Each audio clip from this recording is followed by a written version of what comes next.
and welcome to the Ordinary People Show. My name is Jacqueline Dixon, and I'm excited today to be celebrating Black History Month and celebrating some of the things that we don't get an opportunity to talk about and some of the important people that allow us to continue celebrating this momentous occasion.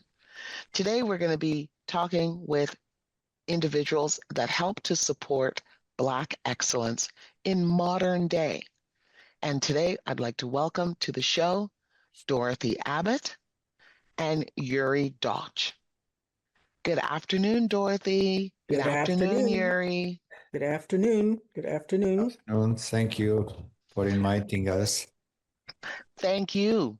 And as I mentioned, when I opened up the show, the Ordinary People Show, we always, of course, propel the concept that ordinary people can do extraordinary things.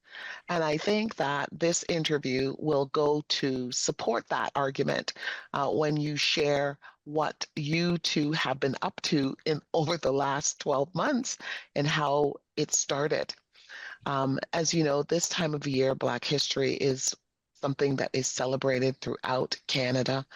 Canadian Black history is very, very near and dear to my heart and to yours, especially. I know that, Dorothy, and I'm sure Yuri as well. What we talk about a lot of times in Canada is we talk about our past, and we talk about a lot of the individuals that have created the fiber for Canadian Black history.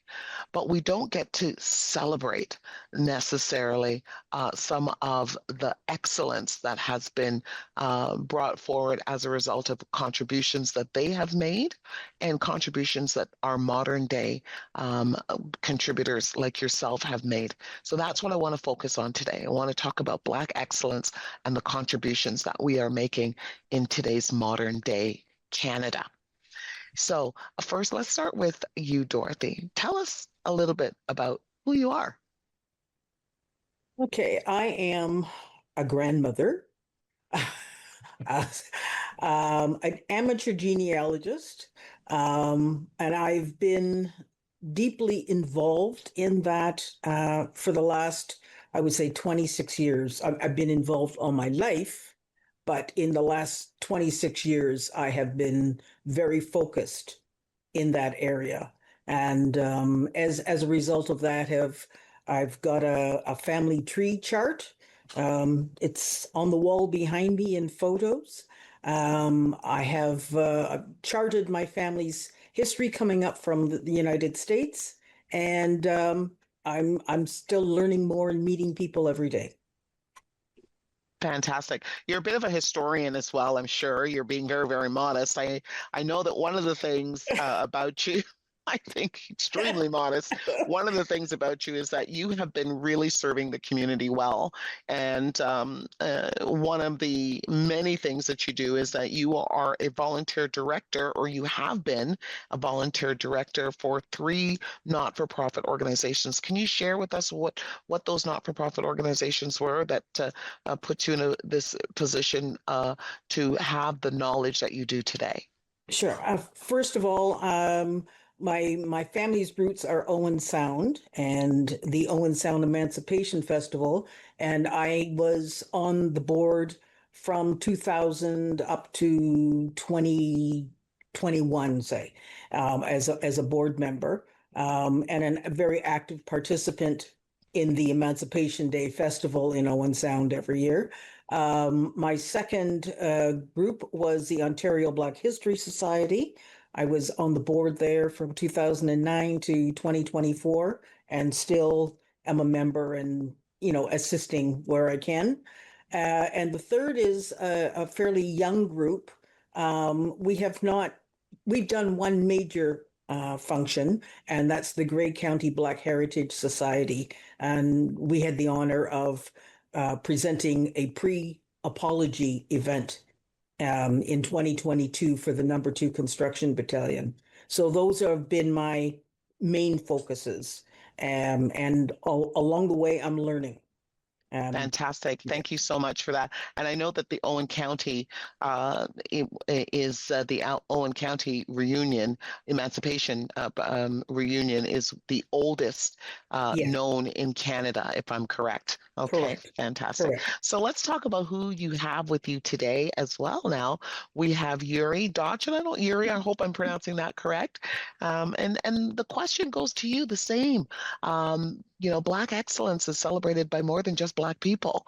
And you can share with us today, who you are and what makes you so comfortable in discussing and sharing your knowledge of Black history. Well, I'm a photographer. I am immigrant to this country. I do a project which have historical meaning. To this project, I came via my first project when I was in Washington, and we were launching exhibition called Last Folio, which is about what happened in Europe after the World War II and what left from people who were eliminated, really. And in the project, in the process, I came across idea that in Canada there's a group of people who've been living here much longer than many other groups. It came to me because I have a place in Meaford and I go to Owen Sound quite often, and I noticed memorial to Underground Railroad, and I was puzzled. What does it that memorial do in Owen Sound? So I called City Hall and I tried to get some information, but it wasn't easy. So after about 6 degrees of separations, I came across a lady, Bonita de Mateis, who lives outside of Owen Sound, and she invited me to her place, and I met all her family, and she showed me albums, and I just got hooked on the whole history of this particular specific people who came to Canada, not like me on the plane, but through the enormous obstacles. And I just started following the whole project. I went through Southern Ontario. In the process, I met Dorothy, and we hooked and we worked together on spreading the story around. Thank you so much for that. And you know what? When I think about the fact that here's this gentleman, a photographer coming out of the United States, seeing something that intrigued him, and you scratching your head wondering how does this connect to that? And you decided on your own accord that you were going to pick up the phone and ask questions. And those questions, have unraveled now this wonderful place where you have arrived today, both you and Dorothy. And that is to now be on tour, my understanding, with this fantastic photographic museum, kind of like a traveling a museum that you're going around, of photography that you're going around Canada and hopefully into the United States with. And that's what I want to now pivot to and talk about after that conversation with Dorothy. You must have been inspired, even more so considering her deep history, Black Canadian history, to pursue this project. Tell us how that came to light. You asking me? Yes, go ahead. I wasn't sure. Well, first of all, I have to tell you, my immigration was not from US, but from Czechoslovakia. And I'm a Canadian. And this exhibition actually started at Canadian Embassy in Washington. So the connection between two countries, actually, we crossed that threshold a few times. So that was our first exhibition. And then we did 3 exhibitions across Canada, Halifax, Ottawa, and Peel Brampton. Museum in Brampton. And then we continue. I think altogether we had about over a dozen exhibitions. And we are already planning for next year. I think Tulsa, Oklahoma looks like they're interested in this exhibition. And you're right, it's more like museum than like exhibition. We have a few elements which make it more interesting.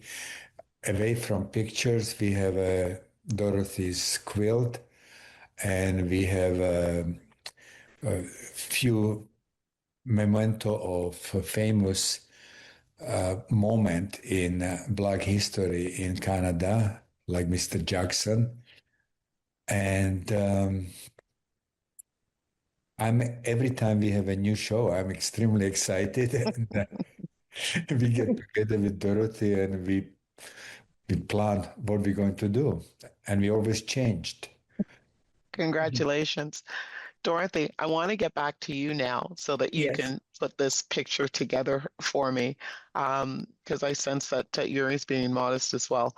And I want to really get a full grasp for exactly, how these pictures were chosen, how they came together, and then, what the exhibit so far has amounted to as far as turnout and how it's being received. But what we're going to do is we're going to take a quick commercial break first, and then we're going to come back and pick it up with you, Dorothy, so that you can fill in those gaps for us. Inquiry Okay. minds want to know. So I just want to thank everybody for tuning into the Ordinary People Show today, because ordinary people are always doing extraordinary things, especially in Black History Month. So we will be right back after this quick commercial break.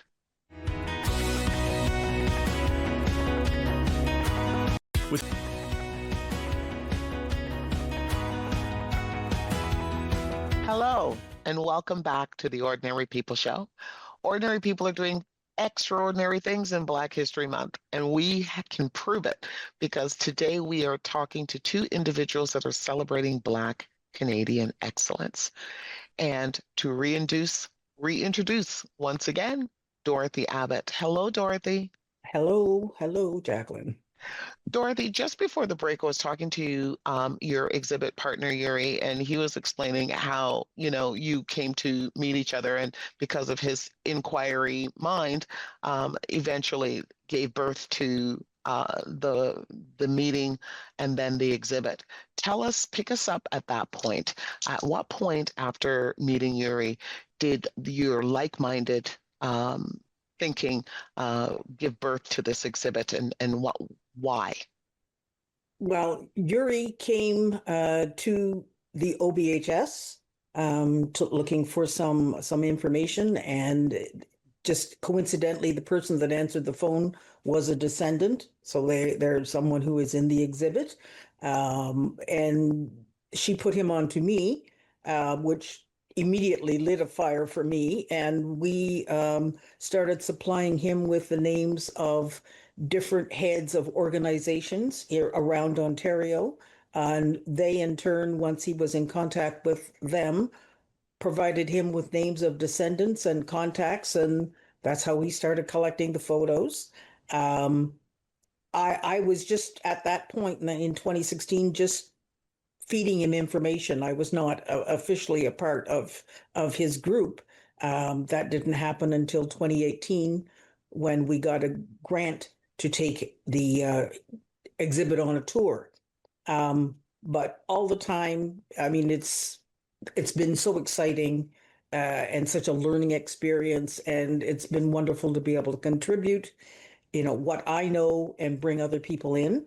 And it's been a real learning experience for all of us, and I'm very grateful for the opportunity to do this. There's one story I would like to tell, and it's someone who is in the exhibit, and it's from a Toronto family, the Jackson family. You would know them from Albert Jackson, the postage stamp. Mm, And their family came to Canada in 1859. Their mother brought 7 children, and Albert Jackson was the youngest one. Um, they ended up settling in Toronto. Albert, because of his age, was able to become educated and ended up becoming the first Black postman in Toronto. Um, Years later, his great grandson and granddaughter, Sean and Jay Jackson, my husband and I have known them since we were teenagers. And all these stories started, blending together in the 6 degrees of separation. Jay Jackson, who is in the exhibit, actually was working for the city of Toronto and signed the license to allow Carolyn Smarts Frost to do the excavation on the Lucy and Thornton Blackburn site. And so, once again, these things keep crisscrossing over. And, that's a feature part in our photo exhibit. We've got Albert Jackson, his plaque. We've got Albert Jackson, the stamp. There's a book about him. There's so many things, and so it makes it more than an exhibit. It's actually giving snippets of history. People tell their stories, and we get to share them. So that makes it really important and exciting and an ongoing project. fantastic. So tell us more specifically about the photos that are in the exhibit. How did they come about? And they clearly, when you go out and to these various different locations, they're on display. I have to, assume for people to come and take a look at. Is there any sort of information shared about each photo at that time? How do you go about delivering the exhibit, and how did you go about selecting the photos? Well, ultimately, Yuri, picked the photos that he thought were the most expressive and completed the story. But there are close to 70 photos, on file right now. It's not necessarily, it's not always possible to display them all depending on the amount of space, but we pick the photos to tell a story. For example, Yuri, with the individual that he met in Owen Sound, Bonita DeMattias Johnson, there are 3 photos depicting various members of her family. When we had the last exhibit in Windsor, we took those 3 photos and we put Bonita and 2 of her siblings on one side. We put other siblings on the other side, and in the center, we put the children of their nephew who had perished in a fire in Owen Sound. And so we were using the 3 photos to show this family, connection and coming together to shelter these children. And Amazing. there's other stories like that. That is one of the most dramatic stories, but it was so meaningful to have them collected on the wall together. And actually, one of the siblings came to the exhibit because she lives in Windsor, and so for an open house evening, was there to tell her family story. Amazing. Yuri, my goodness, the photos. I know you're a photographer, you mentioned that earlier, but these photos weren't actually taken by yourself. Am I correct? No, no. These photos are photos that you have acquired through your research and investigation, or can you No, share with us exactly how they came about? no, I actually photograph each picture. We don't have, we didn't ask for existing pictures. I wanted to create a show which have a unity. It's unity of one view, how I see people who, descendants of people who went through such a horrible experience. And so I specifically I used certain techniques. I never use too much of of today's background. I try to make it background neutral. The pictures are not specifically black and white or color. There's something between.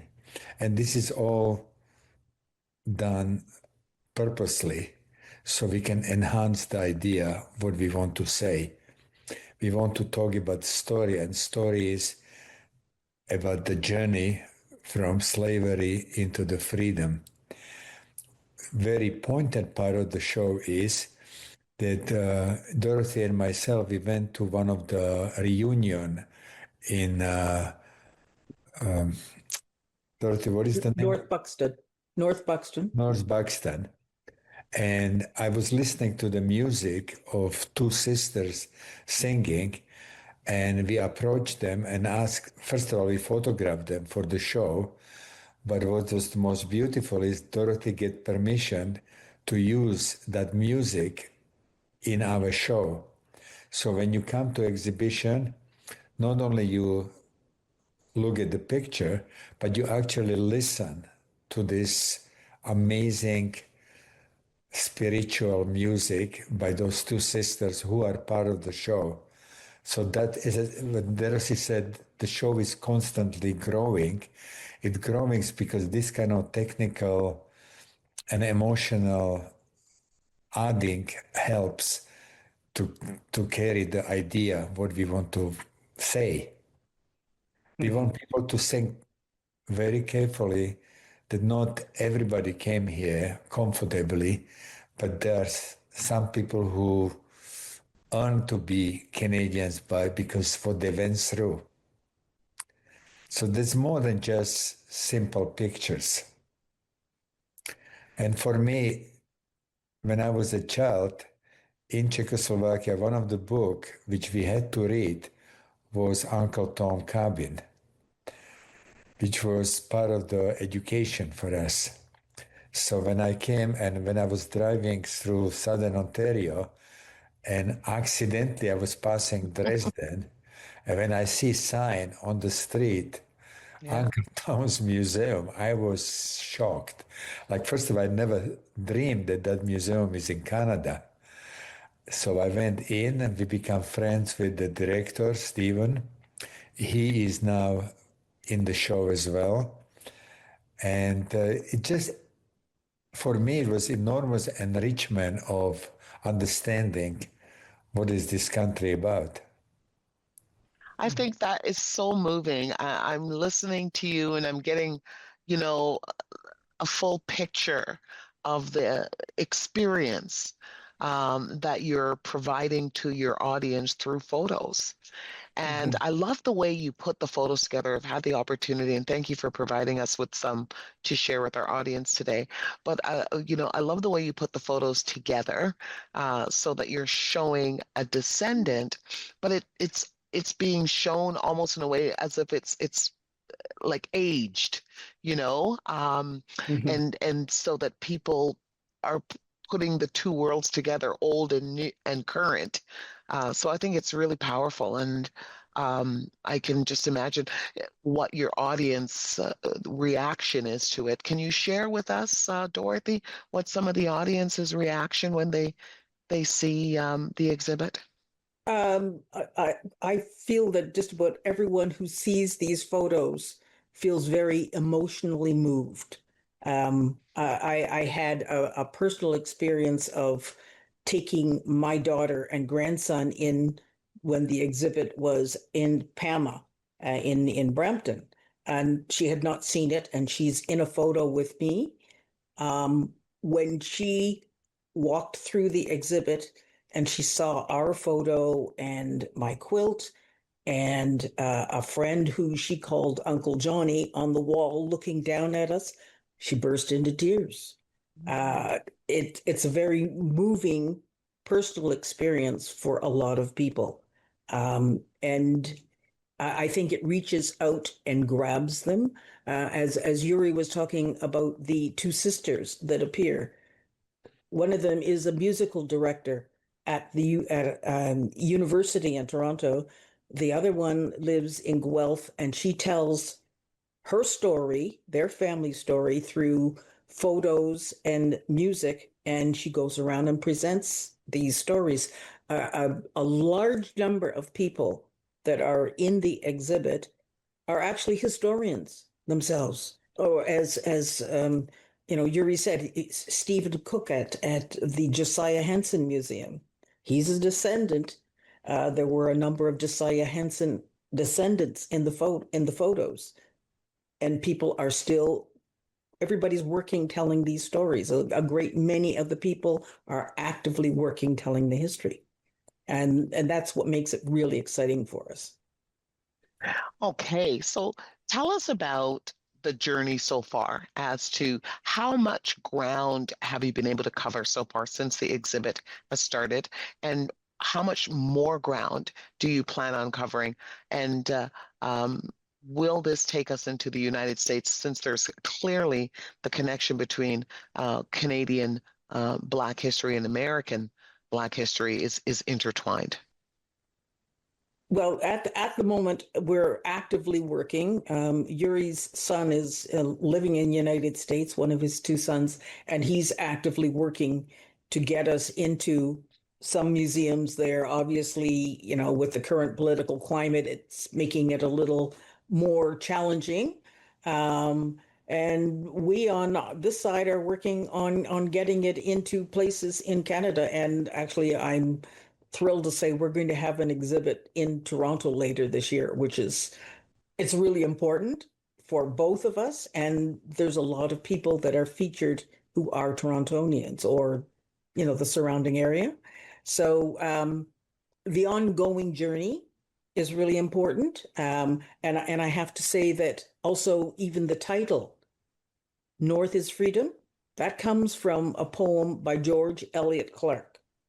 So it's Canadian through and through. I love the name. Dorothy, we forgot that we were already on the website for U.S. Park and Services. Yes. Thank you so much. Thank you so much. Thank you, Dorothy, and thank you, Yuri, and thank you for celebrating Black excellence and Black history during this very special time of year.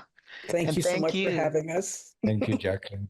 You're welcome. And thank you to all of our Ordinary People viewers.